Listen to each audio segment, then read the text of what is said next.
Nobody in Sable Crossing understood the kind of mistake that had been made until it started walking on two tired legs. Judge Rourke thought he was dealing with a harmless old horse wrangler, a man who smelled of hay and sweat, who spent his days brushing coats and clearing stalls, who kept his head down because life had taught him it was safer that way. Rourke had killed the young man who married that wrangler's daughter. He had dragged the daughter away with a hood over her head. He had done it to force the old man to open a black iron strongbox in the courthouse. And Rourke believed fear was enough. What he did not know was that the old man had once been a name spoken only in whispers along the border trails, a name that rode through bad country and left silence behind. Deadwind. They had buried that name years ago. The town had never heard it. The judge had never feared it. But the moment the hood went over the girl's head, and the moment her husband fell on the dirt with his eyes still open, something that had been asleep for a long time sat upright in Jonah Kestrel's chest. Jonah did not scream. He did not beg. He did not fall apart in front of men who enjoyed watching people break. He simply stood there in the yard of his small rented house beside the Livery, listening to the fading hoofbeats that carried his daughter away, and feeling the weight of a promise he had once made to himself. Never again. Sable Crossing was not a big town. It was a hard scratch of buildings pressed against a ribbon of river and a ring of dry hills.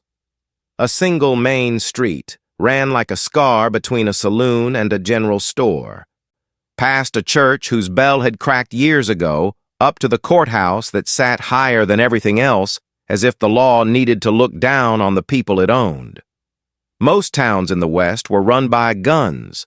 Sable Crossing was run by paper, debt papers, seizure notices, land titles stamped with red seals. A man could survive a gunfight if he was lucky, but a man could not outrun a court order, not when the sheriff carried it like a weapon and the judge signed it like a blade. Judge Rourke never wore a dusty coat. His boots were polished, his hair was combed, his voice stayed calm even when other men would have yelled.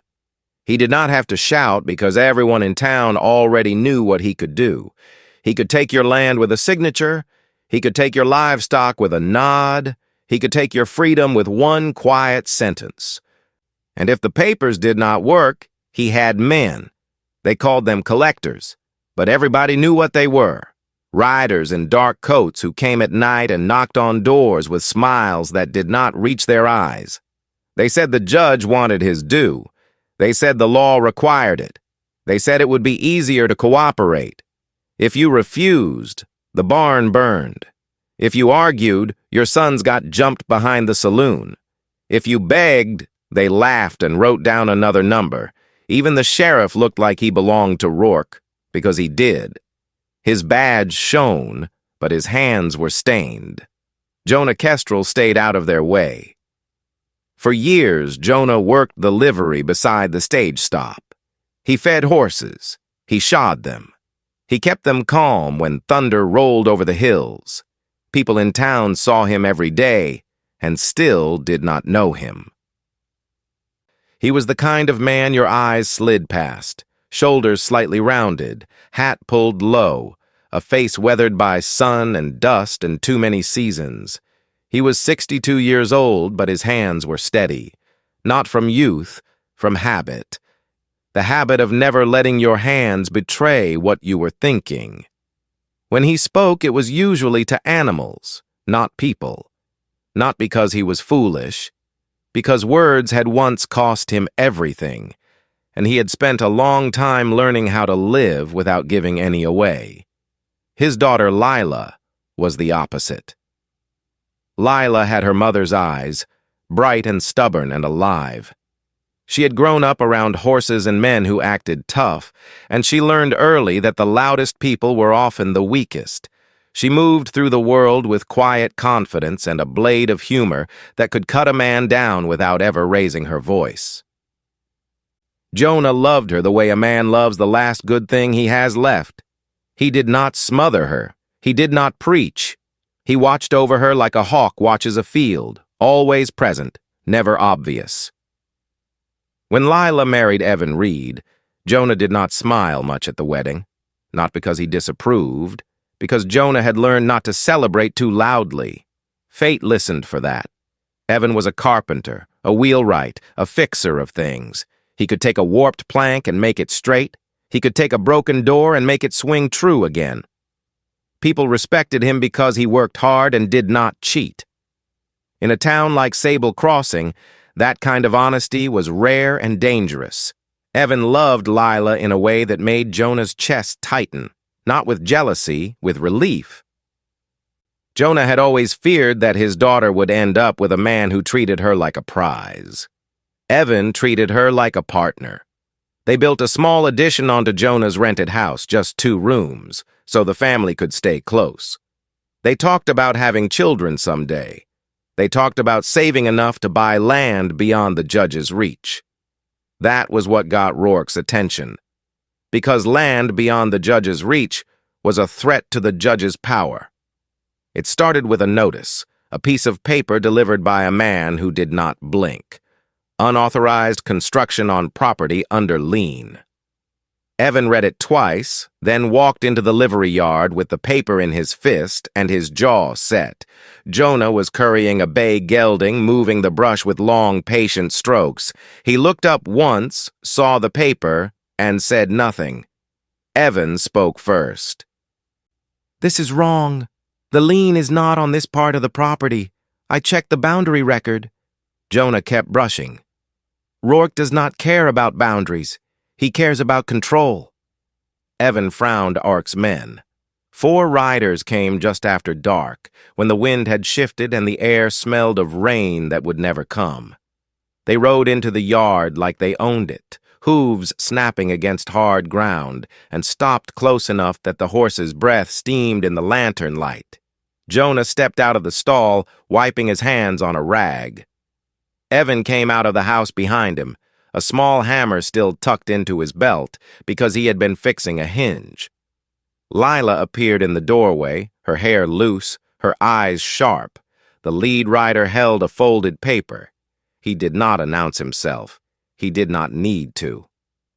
"Evan Reed," he said, reading as if it was a sentence. "You are in violation." Evan's voice stayed steady. "If there is a dispute, bring a summons. I will answer in court." The lead rider smiled like he had been waiting for that answer.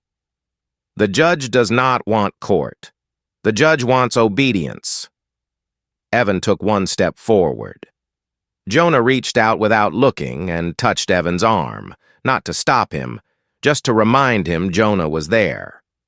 Evan kept going. "You tell the judge I am not signing away my work, not for a lie." The lead rider glanced at Jonah then, as if noticing him for the first time. His eyes swept Jonah's clothes, the dirt, the age, the quiet. "Old man," he said, "you keep brushing horses. Leave law to men who understand it." Jonah met his gaze. Jonah's face did not change, but something behind his eyes shifted, like a door closing. Lila called out from the doorway, "Get off our land!" The rider laughed. "This land is the judge's land, sweetheart. Everything is the judge's land. You just live on it until he decides you do not." Evan's hands curled. Jonah saw it, the tension, the impulse. Jonah knew that impulse. He had lived by it once. The rider's attention stayed on Evan, but his words were aimed like a knife at Jonah. "Last chance. Sign and this stays civil. Refuse, and someone pays for your pride." Evan said, "No." The night held still for a heartbeat. Then the lead rider drew his pistol and fired 1 shot. He did not shoot into the air. He did not fire to scare. He fired to end the conversation.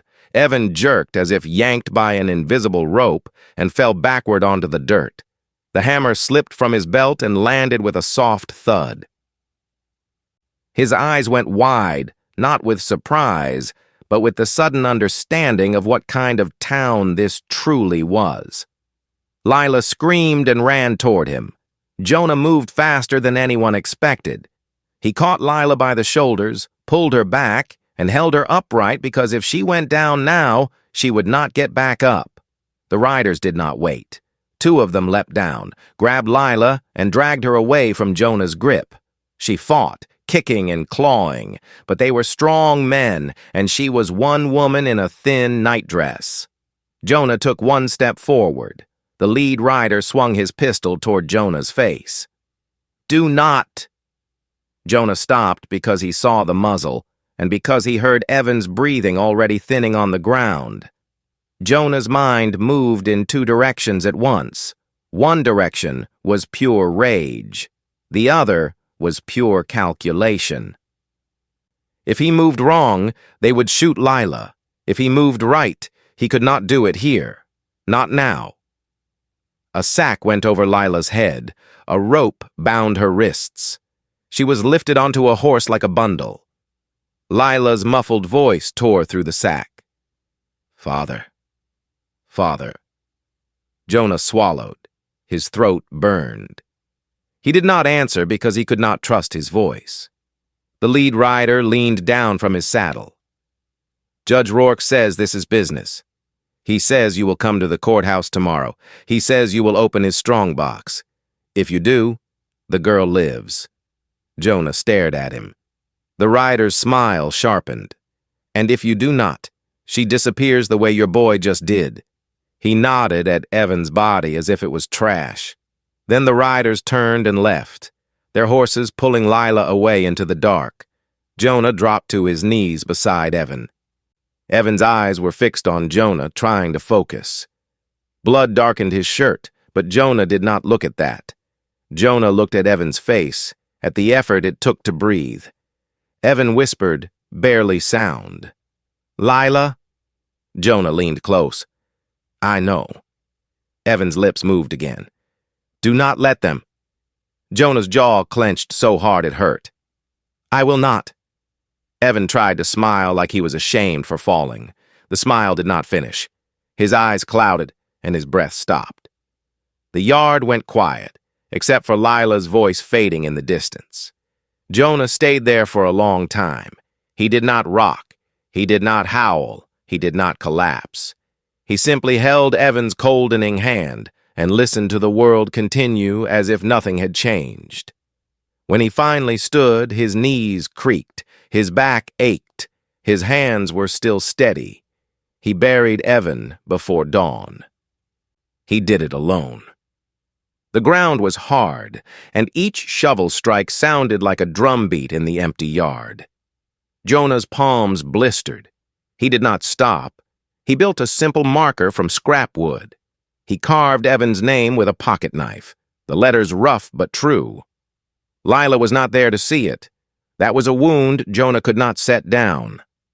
As the sky turned gray, Jonah stepped back from the grave and stared at it until the image burned into him. Then he turned toward town. He did not hurry. Not yet. Haste made mistakes. Mistakes got daughters killed. Near noon, a black carriage rolled up to the livery yard, a thing too clean for the dust. 2 riders flanked it.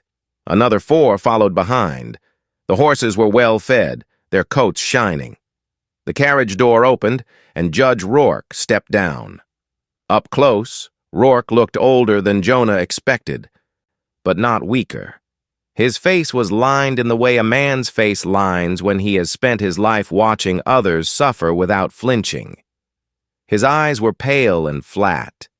He adjusted his gloves, glanced once at Evan's fresh grave, and looked away as if it bored him. "Mr. Kestrel," he said. His voice was smooth. "I offer condolences. Your family has had a difficult night." Jonah said nothing. Rourke's gaze moved to Jonah's hands, the dirt beneath the nails, the raw blisters. "Hard work," he said, as if praising a tool. "It is admirable, but hard work does not protect a man from the law." Jonah's voice came out low. "Where is my daughter?" Rourke did not answer immediately. He smiled faintly, a smile that suggested he enjoyed being asked. "She is safe," he said, "as long as you remain wise." Jonah stepped closer. Two of the riders shifted, hands near their holsters. Jonah stopped at a distance that told them he understood the line. Rourke nodded. Good. You remember lines. Jonah's eyes narrowed. What do you want? Rourke's smile did not change. What I want is already mine. I simply want you to accept that. He gestured toward the carriage. Come. The courthouse is waiting. Jonah looked at the horses, at the riders, at the way their eyes watched him as if he was a problem to solve. Jonah weighed distance, angles, speed. He could fight now, but the odds were ugly, and the risk was Lila. He went with them. The courthouse smelled of old paper and dust. The main room was empty, benches lined up like ribs. Sunlight slanted through tall windows and made the floating particles look like ghosts. Rourke led Jonah through a side door into his private office. It was larger than it needed to be, with polished shelves and framed land maps. A large black iron strongbox sat against the wall like a silent judge of its own. Rourke walked behind his desk and sat, crossing his legs. Sit, he said. Jonah remained standing. Rourke did not seem offended. He watched Jonah the way a man watches an animal he intends to train. You have lived quietly, Rourke said. I respect that. Most men cannot accept their place. They scratch and howl. You did not. You kept your head down and did your honest work. That is why you have lasted, Jonah said. My daughter. Rourke sighed as if dealing with impatience. She is alive. She will remain alive if you do what I ask. Jonah's eyes shifted to the strongbox. Rourke followed the gaze and nodded. This is not about money, he said. Money is simple. Fear is better. This is about leverage. There are things in that box that keep this town in order. Jonah said, You mean chains? Rourke's expression tightened slightly, the smallest crack. Call it what you want, he said. The result is peace. People behave when they have something to lose. Jonah's voice stayed even. You killed Evan. Rourke tilted his head. Evan Reed died because he refused to understand his position. He believed rules applied to everyone equally. That is a childish belief. Jonah's eyes hardened. You did it on purpose. Rourke's smile returned. Purpose is not a sin, Mr. Kestrel. It is the difference between men who lead and men who follow. He opened a drawer and removed a small object, placing it on the desk. A spur rowel, old and worn, its edges dulled by time. Jonah's breath caught before he could stop it. Rourke watched that reaction with satisfaction. You recognize it, he said. Jonah's voice dropped. Where did you get that? Rourke leaned back. From the past, he said. The past leaves traces. Most men think they can bury them, but I have always been good at digging. Jonah did not touch the rowel. He stared at it like it was a snake. Rourke spoke softly. You used to ride hard country? He said. You used to be something else. A name, perhaps. A story. Jonah said nothing, but the muscles in his jaw flexed. Rourke's eyes gleamed. Deadwind, he said. The word hit the room like a slap. Jonah's hands did not shake, but inside him something shifted, like old machinery grinding back into motion. Rourke continued, almost conversational. Men spoke of Deadwind along the border trails. A man who appeared when things went wrong and who left when things went quiet again. Some said he was a lawman. Some said he was a killer. I think he was simply a man who knew how to end a problem. Jonah stared at him. That man is gone. Rourke chuckled. No man is ever gone, he said. He is simply waiting for the right price. He gestured to the strongbox. Open it. Jonah did not move. Rourke's voice stayed calm. If you refuse, your daughter suffers, not quickly, not cleanly, slowly, until you decide you have been stubborn long enough. You understand me. Jonah's chest tightened, but his face remained still. He knew Rourke meant it. Rourke did not threaten for effect. He threatened for certainty. Jonah asked, "Where is she?" Rourke smiled again. "You will not bargain." Jonah said, "I will not open anything until I know she is alive." Rourke's eyes narrowed. Then he stood and walked to the window, looking down at the street. For a moment, he looked almost bored. Then he turned back and snapped his fingers. The office door opened and one of the riders entered, holding something in his hand. It was a shawl, dusty and torn. Rourke took it and laid it on the desk. Jonah recognized it instantly. It belonged to Lila. Jonah had seen it on her shoulders just 2 days before. Rourke pointed to the knot tied in one corner, a particular knot Jonah had taught Lila as a child, a knot that could hold firm and still be undone quickly. "She is alive," Rourke said. "For now." Jonah's throat tightened.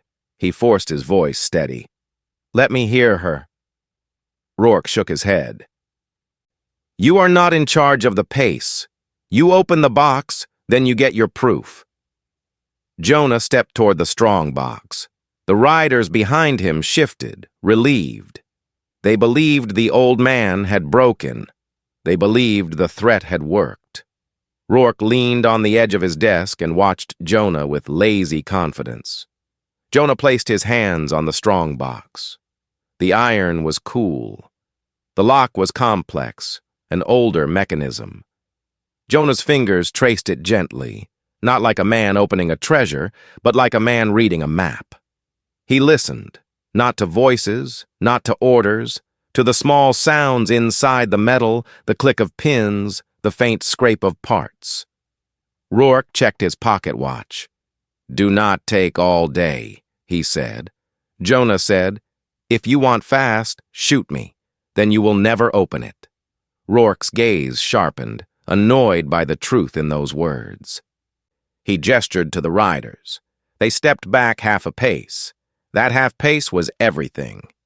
Jonah shifted his stance, turning slightly, placing his shoulder in a way that put the wall mirror at his side.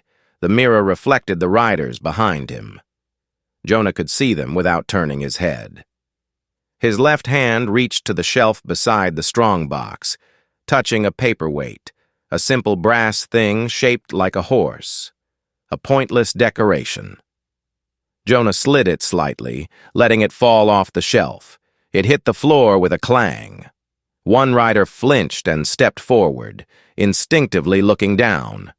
Jonah moved. He did not lunge like a young man. He pivoted like a door on a well-oiled hinge, grabbing the rider's wrist with one hand and twisting, using the rider's forward momentum.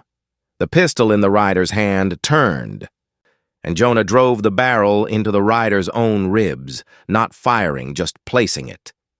The rider froze. Jonah's other hand snatched a heavy iron horseshoe puller from a tool pouch at his belt, a tool he had carried because it belonged to his work, and work was what they expected. He swung it short and sharp into the second rider's forearm, knocking the pistol loose. It clattered to the floor. Before the third rider could draw, Jonah stepped behind the strongbox, using it as cover, and aimed the captured pistol toward Rourke. The office filled with sudden stillness. Rourke's eyes widened a fraction. The calm mask strained. Jonah's voice was quiet. "Where is my daughter?" Rourke raised his hand slightly, not surrender, just caution. "You cannot win," he said. "You are one man." Jonah said, "I am not trying to win. I am trying to bring her home." Rourke swallowed. He glanced at the riders, then back at Jonah. He realized something then, something dangerous. Jonah was not bargaining with life. Jonah was bargaining with time. And time was running out. Rourke spoke through his teeth. "The tannery by the river, the old storage shed behind it." Jonah nodded once. He did not relax. "Good." Rourke tried to reclaim control with words. "Open the box," he said. "That was the deal." Jonah looked at the strongbox, then at Rourke. "I will open it," he said, "but not for you." He stepped to the lock again, moving with the same careful calm. His hands turned the mechanism, listening, feeling. The riders behind him stayed still, afraid to move. A click sounded, clean and final. The strongbox door swung open. Inside was not gold, not jewelry. It was stacked with ledgers and documents, thick with ink and seals. Names, debts, land claims, evidence of favors and threats, the spine of Rourke's power. Jonah reached in and pulled out the top ledger. He flipped it open. He saw names he recognized: the grocer, the blacksmith, the widow who cleaned the church, families whose faces were drawn thin by fear. Next to their names were amounts, dates, penalties. It was a catalog of suffering, neatly organized. Jonah turned more pages. Then he found Evan's name. Evan Reed, a debt entry, a note, a line that said enforcement authorized. Jonah's chest tightened.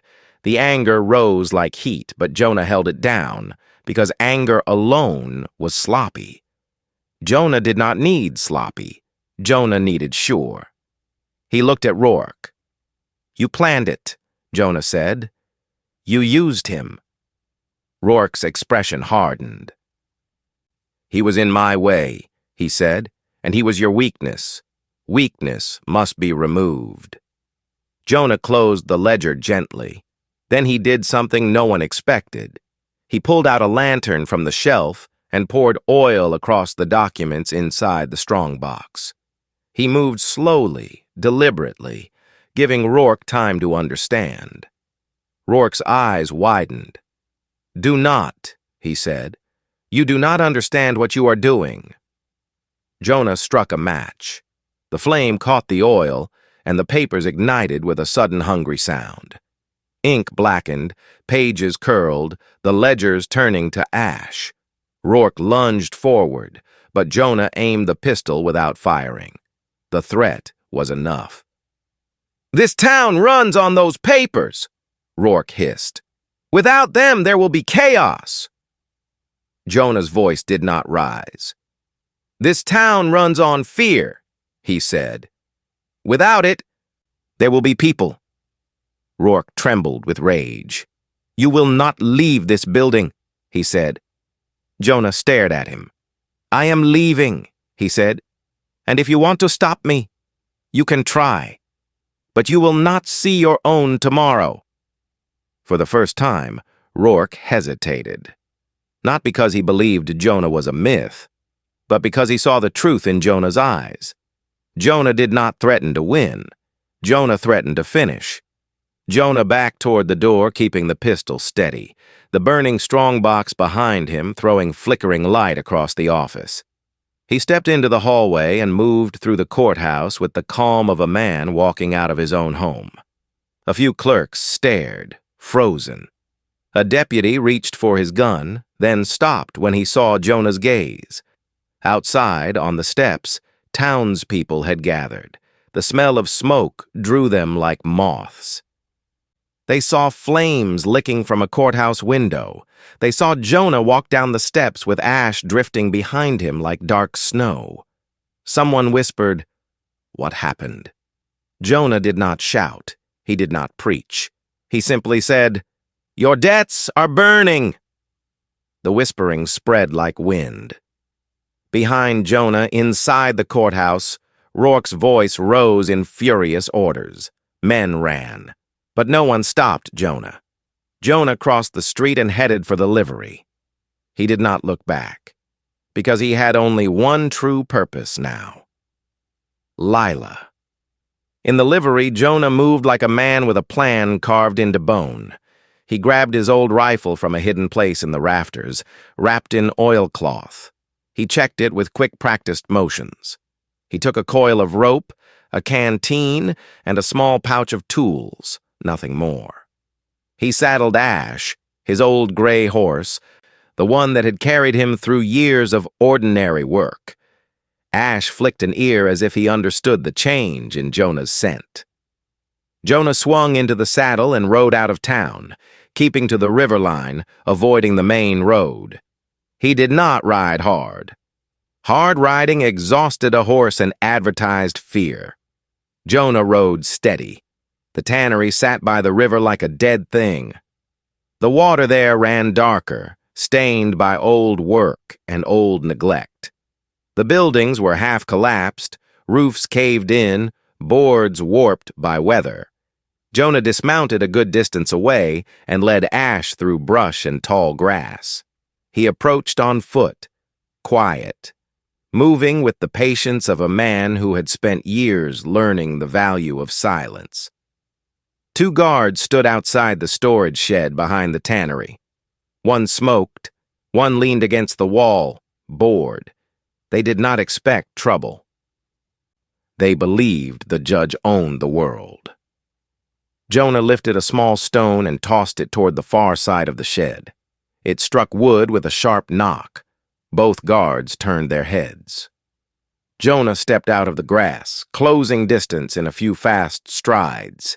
He hit the smoker first, driving the butt of his rifle into the man's wrist, knocking the pistol away, then into the man's shoulder, dropping him to his knees. He pivoted and struck the second guard behind the ear with the same controlled force, enough to fold him without ending him. Both men fell into the dirt, groaning. Jonah did not pause. He opened the shed door. Inside, the air was damp and foul. The smell of old leather and rot hung heavy. A figure moved in the shadows. "Lila," Jonah said, his voice rougher now. A muffled sound answered. Jonah stepped forward. Found her tied to a thick post, her wrists raw from rope, her face bruised but her eyes bright with stubborn life. Jonah's hands trembled for the first time as he cut the ropes. He tried to hide it, but Lila felt it. She fell into his arms, and Jonah held her like he was afraid the world might pull her away again.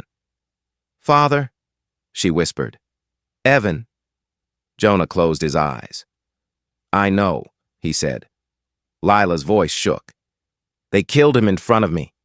They wanted me to watch." Jonah's grip tightened. "I am sorry," he said, and the words sounded like stones in his throat. Lila pulled back enough to look at him. "They said you would come," she said. "They said you would open something, and then they would decide if I lived." Jonah looked at her face, at the fear that had tried to settle into her eyes and failed.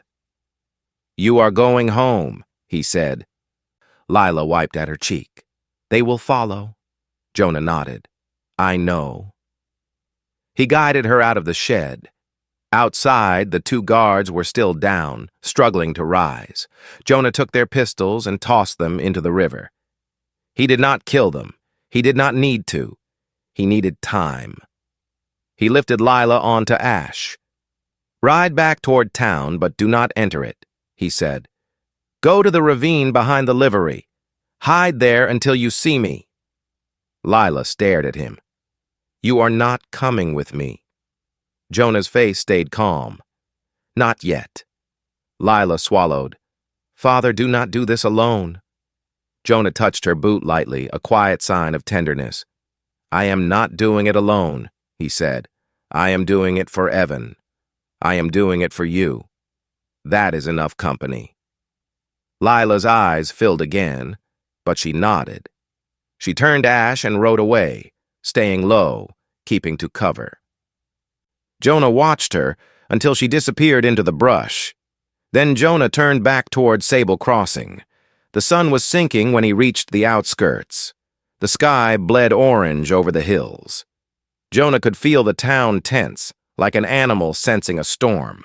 He did not ride in through the main road. He approached from the back, slipping between abandoned sheds and dry gullies. From a ridge, he could see the courthouse. Smoke still rose from one broken window. Men moved in and out like ants, trying to save what could be saved. But they were saving wood and shelves, not power. The power was already ash. Rourke would not accept that quietly. Jonah knew what came next. When a man loses paper, he reaches for bullets. Jonah returned to the livery yard and began preparing without ceremony. He moved the long wooden water trough a few feet, angling it so it offered better cover from the road. He loosened a section of fence so it would fall easily if shoved. He opened the back gate to give himself a path if he needed it. He set a lantern in the barn doorway where its light would blind anyone who stepped in too quickly. He scattered a thin layer of straw across the hard ground, not for fire, but so footsteps would whisper rather than thud, so he could hear the direction of movement. He checked his rifle. He checked his ammunition. Then he went to the small addition Evan had built and stood inside it for a moment. The air smelled like fresh wood. Evan's hands had been here. Evan's laughter had been here. Jonah's throat tightened again. He did not allow grief to swallow him. He did something else. He spoke quietly to the empty room. "I will bring her home," he said, "and I will end this." The night fully fell. The first sound was hoofbeats, distant but growing. More than a few. A group, moving with confidence. Jonah took his position behind the trough, low and steady. His rifle rested on the edge, barrel angled toward the yard. He did not peer out constantly. He listened. The riders arrived like a wave. Torches and lanterns bobbed. Boots thudded. Voices murmured. They spread out, forming a loose circle around the livery, as if they were hunting something dangerous. Some were collectors, faces Jonah recognized from nights of intimidation. Others wore badges, deputies, and men who called themselves law. At their center rode Judge Rourke. Rourke dismounted slowly and stepped forward into the lanternlight. His vest was dusted. His gloves were no longer pristine. Smoke had marked him. But his eyes remained cold. "Jonah Kestrel," Rourke called, his voice carrying. "Come out. Return what you stole. Return the girl." Jonah did not answer. Rourke took another step. "You have made a spectacle," he said. "You have frightened people. That is irresponsible." Jonah's voice came from the darkness, low but clear. "You frightened people for years," he said.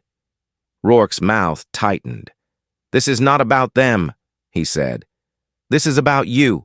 You burned my property. You attacked my men. You kidnapped my prisoner." Jonah replied, "You murdered my son-in-law. You kidnapped my daughter." Rourke's patience cracked. "You will give her back," he said, "or you will watch this place burn." A man beside Rourke lifted a torch and stepped toward the barn. Jonah fired one shot. The torch fell into the dirt, extinguished. The man yelped and stumbled back, clutching his hand. Jonah had not shot to kill, he had shot to stop. The circle of men flinched, the yard filled with sudden fear. Rourke raised his hand. "Easy," he said to them, but his own voice betrayed a tremor of anger.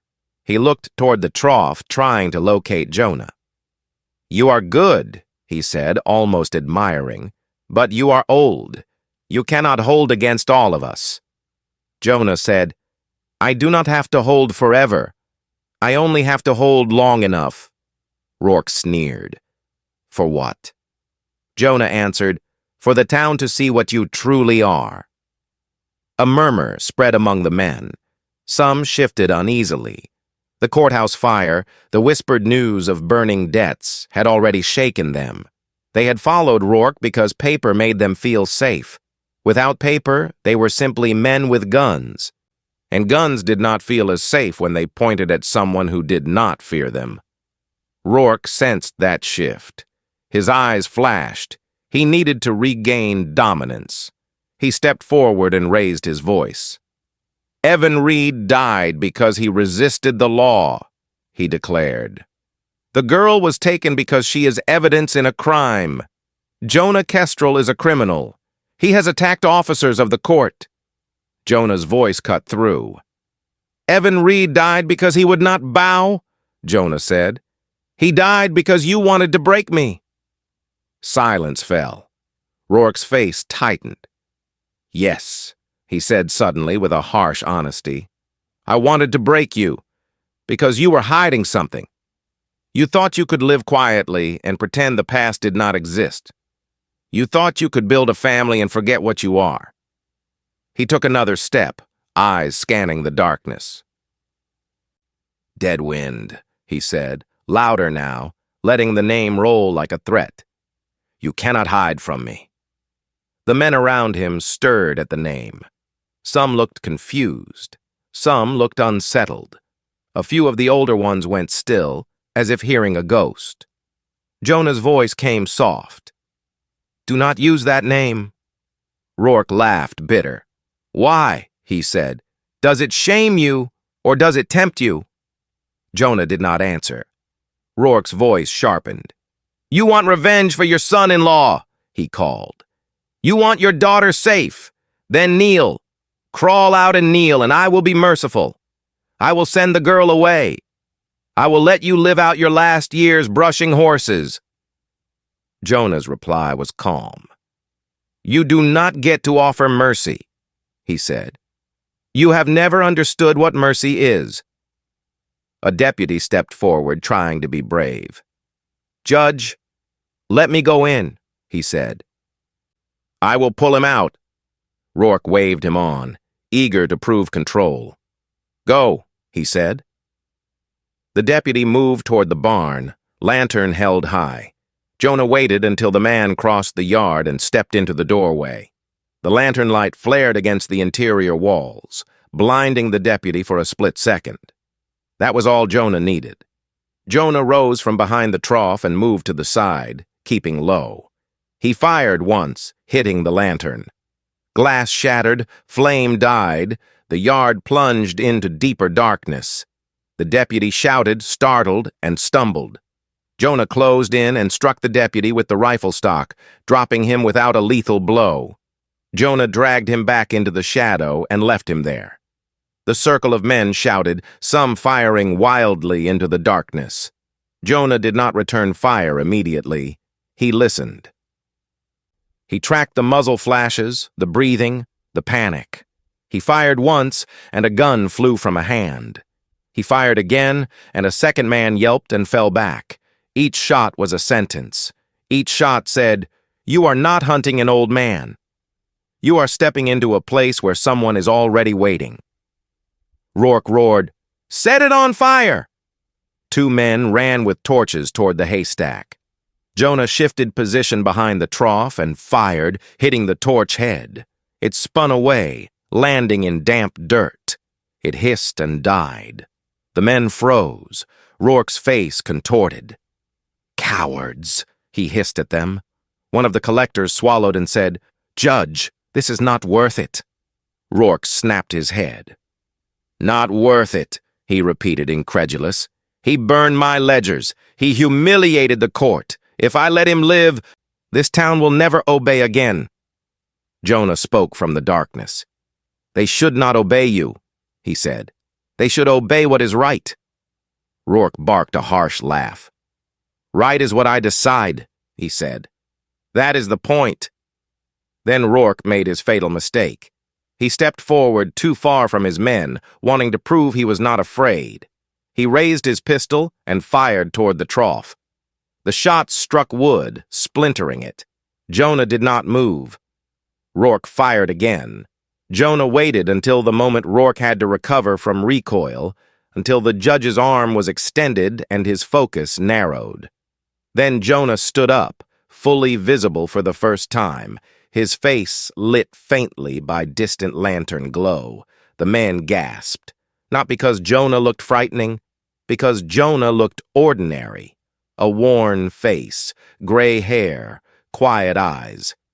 And yet there was a stillness around him that pressed on the air like a weight. Jonah aimed his rifle at Rourke.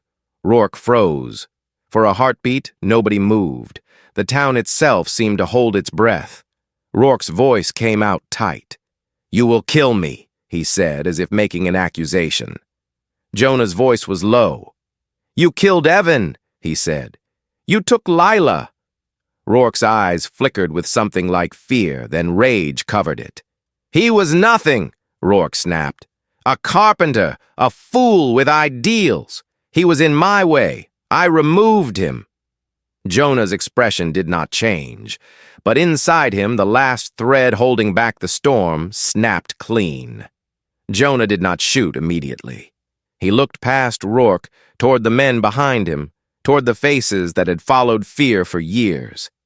"You heard him," Jonah said to them. "He thinks you are property. He thinks your families are leverage. He thinks your lives are ink on paper." Some men shifted, eyes dropping. Shame moved through them like sickness.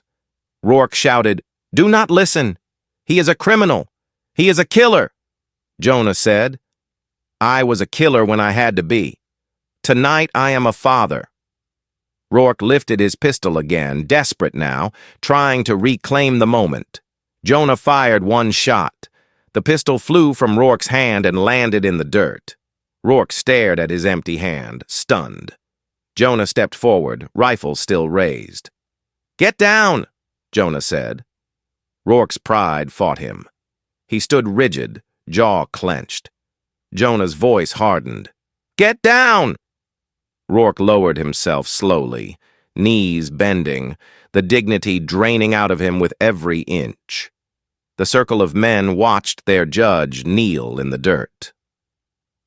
Some stared as if they had never believed it possible. Rourke's voice shook with hatred. "You think you have won," he spat. Jonah said, "I think Evan deserves peace," he replied, "and I think Lila deserves a world where men like you cannot take what they want." Rourke's eyes flicked toward the men, pleading without words. None of them moved. Rourke whispered, "You cannot kill a judge." Jonah's answer was simple. "You are not a judge," he said. "You are a thief with papers."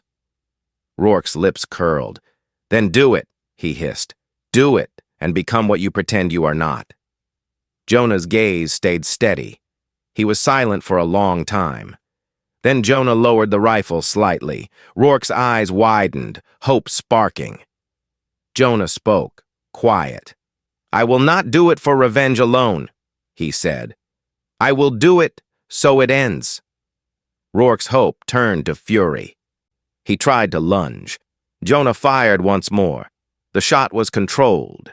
It ended the movement, ended the threat, ended the man who had ruled by fear. Rourke collapsed into the dirt and the yard went silent again. No one cheered. No one celebrated. They simply stood, staring at the place where their fear had fallen. Jonah turned away. He walked toward the small addition Evan had built, and for a moment he stopped at the doorway, breathing the scent of wood and memory. Then he walked to Evan's grave. The moonlight made the fresh earth look pale. Jonah knelt and placed a hand on the marker. "I brought her back," he said softly. "I'm sorry I could not bring you back." The wind moved through the yard, carrying the smell of straw and the distant river. Footsteps approached behind him. Jonah turned. Lila stood there, trembling.